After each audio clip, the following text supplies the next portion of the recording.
Hi everyone, so in this video, I'm going to chat about fiction authors who narrate audiobooks really well. Now, there are plenty of authors out there who don't narrate their audiobooks, and I think for a good reason, because they might not be the best narrator to bring that story to life. Personally, if I was going to write a book, I probably wouldn't narrate the audiobook myself. But there are authors who not only can write their books, but also narrate them really well. And I wanted to give these authors a bit of a shout out and let you know about them so you can check out their works. So let's get into it. First up is Yangsze Choo, and she is a British Asian author who writes historical novels that are primarily set in Southeast Asia in past time periods. There's usually a touch of magical realism and folklore in her books, and I overall really enjoy her writing, but I love listening to her books as audiobooks. Personally, I've listened to The Ghost Bride and The Night Tiger, and she recently came out with the book The Foxwife, which I will definitely buy as an audiobook. Let's take a quick listen to what Yangsze Choo sounds like as a narrator. Do you still have the ring I gave you the other day? I stared at him, wondering why he was suddenly bothered about it. I should have returned it to him earlier, and embarrassed, I unwrapped the handkerchief. Put it on, he said. Why? He looked exasperated. I personally find Yangsze Choo to be a calm but lively narrator. I find that I'm able to distinguish between her characters through her narration quite easily. Audiophile magazine mentioned that she often uses pitch to differentiate between different characters, and I find that to be true as well. But overall, I really enjoy her narration, so if you liked a bit from that expert, check out her book. Next up is Luis Alberto Urrea. Now, I do want to mention that he also writes nonfiction works, but I'm most acquainted with some of his fiction works, and I just absolutely adore his narration. Now, I read his fiction duology that's comprised of The Hummingbird's Daughter and Queen of America, and there's such a fascinating history behind that duology, which I'm happy to discuss in another video. But you can tell that Urrea is so connected to this story, and he draws you in with his narration. So let's take a quick listen.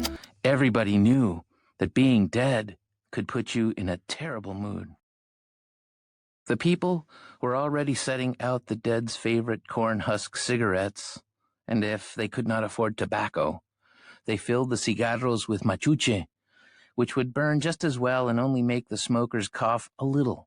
Urrea really has this way of drawing you into this world and getting you to feel invested and immersed. And even though these are long books, I never felt like I was getting bored. I was quite gripped throughout. And I remember reading both of these, especially when I was commuting to and from work, and just waiting for the end of the day so I could keep listening to the book. So yeah, he's just, for me, such a captivating narrator. Next up is Elizabeth Acevedo.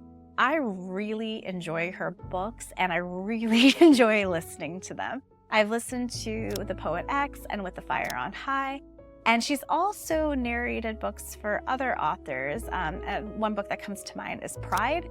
I really enjoy how she infuses rhythm into her characters. So when a character is really excited, you feel it. When they're frustrated, you feel it. She has this great way of infusing emotion through rhythm in her oration. So let's take a listen. Pero tú no eres fácil is a phrase I've heard my whole life. When I come home with my knuckles scraped up, pero tú no eres fácil. When I don't wash the dishes quickly enough, or when I forget to scrub the tub, pero tú no eres fácil. Sometimes it's a good thing. When I do well on an exam, or the rare time I get an award, pero tú no eres fácil. When my mother's pregnancy was difficult, and it was all because of me, because I was turned around and they thought that I would die, or worse, that I would kill her. So they held a prayer circle at church, and even Father Sean showed up at the emergency room. Father Sean, who held my mother's hand as she labored me into the world, and Papi paced behind the doctor, who said this was the most difficult birth she'd been a part of, but instead of dying, I came out wailing, waving my tiny fists, and the first thing Papi said, the first words I ever heard, pero tú no eres fácil. You sure ain't an easy one. I think that clip really shows how her narration just brings you in and gets you immersed and invested into what she's speaking about. Next up is another poet. This time it's Lola Shoneyin. And she has only one novel that I'm aware of, which is The Secret Life of Baba Segi's Wife, and it is just fantastic. So let me give you a listen to that right now. These were the days when men glared at them through squinted eyes.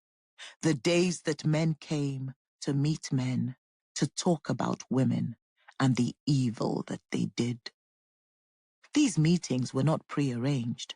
They just happened when 2 or 3 men were gathered. They started with one man lamenting his travails with a quarrelsome wife. Now, Lola is a prolific poet and a prolific orator.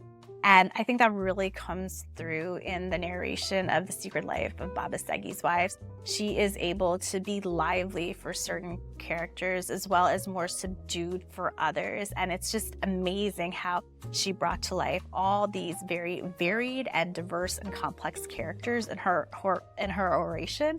So I'm hoping she releases more novels in the future and narrates them herself because she's fantastic at it. Next up is Travis Baldree, and I most recently read his work Legends and Lattes.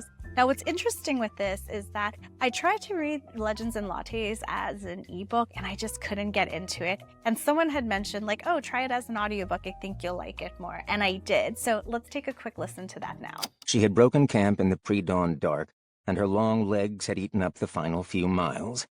Black blood weighed heavy on her back, the Skelvert stone tucked in one of her inner jacket pockets. She could feel it like a hard, withered apple, and reflexively touched it through the cloth from time to time, to reassure herself it was still there. Now what's interesting about Travis is that he's a full-time audiobook narrator. He was narrating audiobooks before he published his own book. According to Audible, he has over 300 books that he's narrated, most of which are in the fantasy category. And I think this really comes through in his writing and oration. He clearly knows the fantasy genre quite well, and that absolutely comes through in his narration. So if you've been meaning to check out one of his books, definitely check them out as an audiobook for an enhanced reading experience. So those are fiction authors who I think do an excellent job of narrating audiobooks, whether it's books they've written themselves or books for other people. And if there's other fiction authors that you think do a good job of narrating, let me know in the comments below. That's all for this video, and I'll catch you in the next one. Bye.